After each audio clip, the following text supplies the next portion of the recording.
deb o'ylaysizlar, nimaga meni yozda oyog'imga вот mana bunaqa etik oldim. Men уже kunlar isigan yozga oldik. Kim birinchi topsa kartasiga 300 ming tashlab beraman. Bugun hech qayerga chiqmay yaxshi qiz bo'lib uylanib yig'ib o'tirdim. Qaranglar, прям чисто to'y пахнет. Постельный belyonlarni yuvdim, joy topolmaganim shu ilib qo'ydim, kirlarni yuvdim. Antipartasini shu ildirishim kerak, o'zim ilolmayman. И вот. Endi hozir o'rtog'im kelsa, ko'chaga aylangan chiqishim mumkin. City Mallga borib kelishim kerak. Bitta ochkimni sindirib qo'ydim.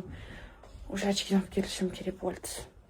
Bu reklama emas, chunki baribir O'zbekistonda bunday yo'q. Buni men zakaz qildim. Просто men marketing qurboniman desam bo'ladi, chunki Rossiyadagi rus hamma blogerlar shu Voice'da reklama qilishdi. Bu Voice hamma uходовый narsalarni chiqargan. Bu skidkada 200 qancha mingga, shu 300 mingga oldim. Skidkasiz 700 mingmi, 800 ming ekan gel для душа. Uni juda ham maqtashdi gel для душа. Вообще zo'r, kojani такой ровный qiladi, увлажненный, unaqa.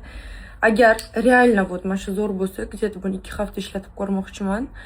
2 hafta ichida qanaqadir baribir odam o'zi rezultat sezadi-ku. Agar rezultat sezsam, hamma uходовый kosmetikalarni olaman. Uходовый прям hamma narsa bor. Nimaga sivoritka, krem, maska, tudim, qanaqadir masla, hamma narsa bor-da. Faqat Voice'ga o'tib ketaman. Bu oddiy gelda dush emas ekan, deb bu как-то kojani lechit qiladi, davolaydi. Shunaqa narsa. Endi o'zimga ham qiziq, chet el blogerlari aldashadimi yo'qmi? И прям до-после такой rasmlar bunaqa qo'yib qo'yishgan. Qiziqdim, короче.